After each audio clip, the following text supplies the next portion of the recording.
I bought this broken special edition Pikachu N64 because I hate to see him in this condition and I want to get it working again. It also came with this game, Rugrats in Paris the movie. Let's plug it in and see if it'll work.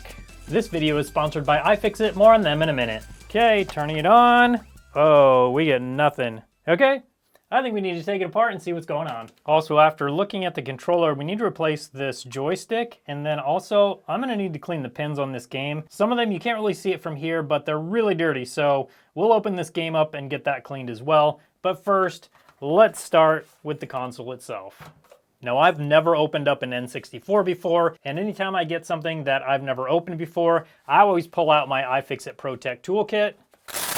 The reason for that is it's got a large bit set, so this will open up almost anything you might need. And then over here, you got pry tools and tweezers for helping you get into different electronics. So I'm gonna pull out the bit and driver set. It's just in there with a magnet, so you can just remove it just like that. And then the nice thing is that the cover is segmented, so you can put your screws inside the little squares to keep them organized. And looking at the bottom, it looks like we've got game bit fasteners. That's one of the reasons I like using this set, because it has 2 game bit fasteners. A lot of bit sets don't include those. These Pikachu Edition N64s can sell for up to $500 on eBay. I saw one sell in May 2023 for $550. Recently, the prices have come down to more like in the $300 and $400 ranges. But if you have one of these sitting around, it might be worth quite a bit. It might be worth checking out eBay, you know, to sell them to people like me. These things are in here tight. I think this is probably the first time this thing's been taken apart. Really not a fan of game bit fasteners. They can slip really easily on your driver. Okay, how does this come off? It doesn't want to come off yet. Oh, do we have a warranty sticker? Maybe a warranty sticker right there. Oh, it's coming up slowly. Except for the front, I feel like we must have a screw in the front somewhere. Oh, maybe we need to take this guy out. Okay, there we go. Ah, that helps. Now we should be able to just pull this off. We've got one connector in here. Oh, that's handy. Just a little connector to pull apart right here. Easy enough. The inside's a little dirty. Not too bad though. That's cool. This is translucent green. That's interesting. I don't know why that is. Whoa. This thing is dirty inside. I think what I'm going to do is start by cleaning the pins of the jumper pack and then where it plugs into the board, and then same with the game context down in the game slot here. I know this is also super dirty inside. I'm actually not gonna clean this today. What we will be doing is putting a full deep clean video of this console up on the Restorish channel. I'll link that at the very end of this video so you can check that out if you want. But let's start getting these cleaned and see if that's gonna fix our issues. I'm just gonna use some isopropyl alcohol and a toothbrush down in there. Just visually, the pins look pretty good, so I'm not sure if this is the problem or not, but it's always good just to give it a good cleaning. Probably where it's dirtier is on the jumper pack itself and on the game itself. Okay, now let's do the jumper pack and the game card itself. The jumper pack doesn't look too dirty. Honestly, it looks pretty good, but I know this is a common problem with these N64s, so it's not gonna hurt to give it a good cleaning. Yeah, those contacts were pretty dirty actually. Okay, there's that one. Let's take the game apart while we're at it and check these contacts out. And we'll be getting into our iFixit kit again to get the smaller game bit. That's what these game cards use. This also has some adhesive on the back of it. Let's fix that problem real quick. Just gonna use some IPA, go around and let it soak in the adhesive. Then we should be able to just rub it off here in a minute. You know what, as I'm doing this, I think I'm actually gonna leave this for Robert over on the Restorish channel. I'll let him do that cleaning. That'll be more satisfying anyway. Although I did get a lot of it off, but we'll save the rest for him. The front of this is pretty nasty and so is the top, so there'll still be some good cleaning there. Okay, I've never taken one of these apart before either, so this should be interesting. then, does this just come off? Yep. Okay, there we go. Yeah, those contacts are pretty gross looking. Let's get this cleaned off. I think this is gonna call for a little deoxit. Yeah, look at my Q-tip there, it's just turning black. Or, you know, maybe that's more like light black. Where's that gray? Okay, now let's get some deoxit and clean it up really good, if I can remember where I put it. And I have no clue where my deoxit went, so I'm actually just gonna use some magic eraser and some IPA. There are multiple ways to clean these things up, and everybody's got a different opinion on the best way to do it. But I've found there are multiple ways that work just fine. Obviously, you want to avoid using anything abrasive as long as you can. That's kind of the last thing you want to do. But I have used a tiny bit of very fine grit sandpaper, and that did work really well to clean them. Some people are cringing right now at the thought of that, but that's what happened, and it worked good. Obviously, that's last resort. You want these things to have as little abrasives on them as possible.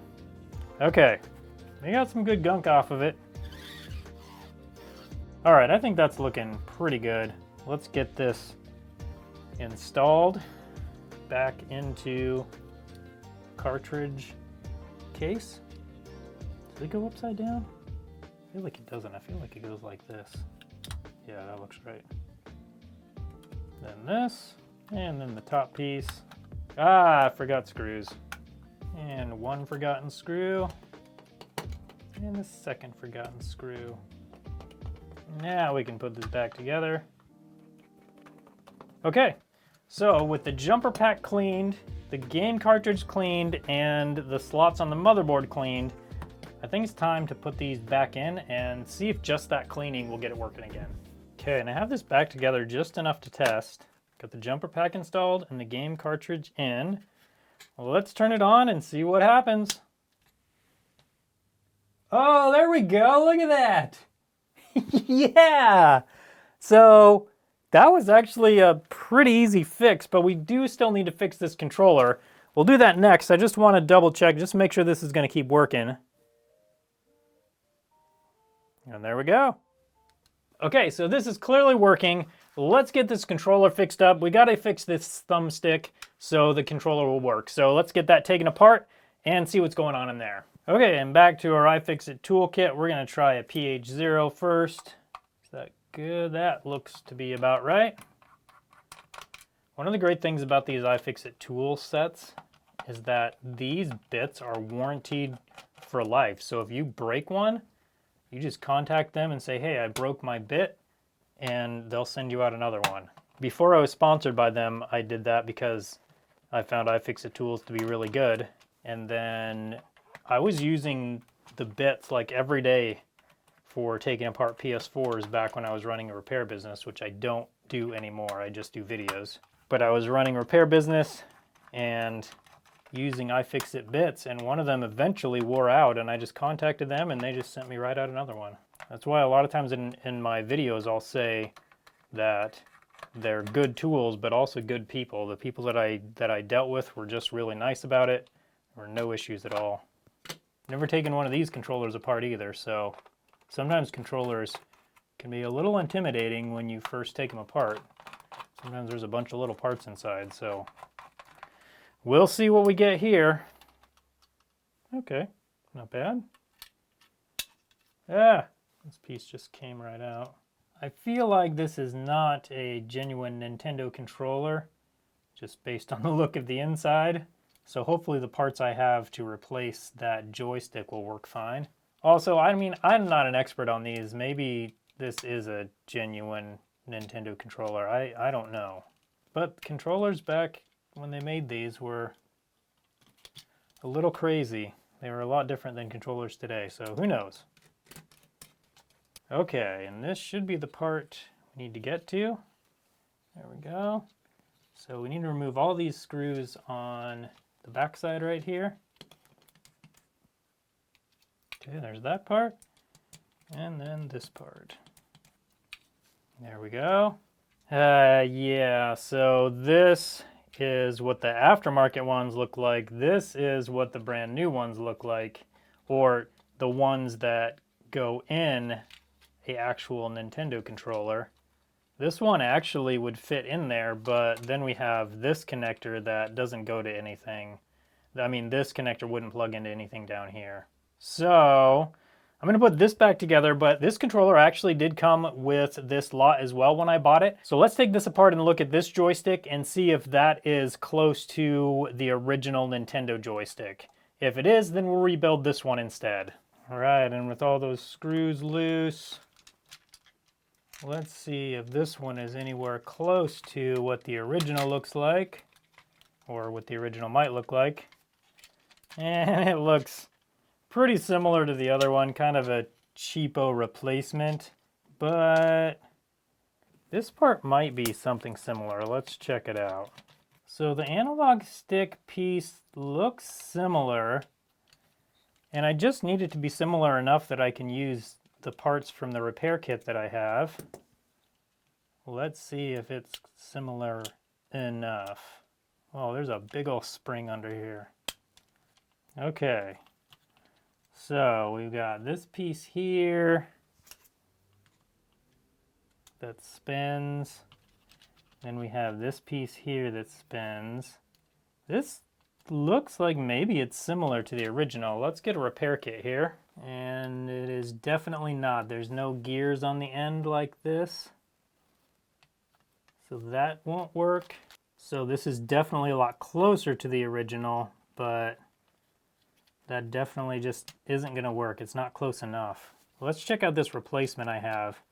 See the inside of it. The nice thing, oh, I can't even, well, I probably could replace it with the this replacement. No, because all the wiring is different too.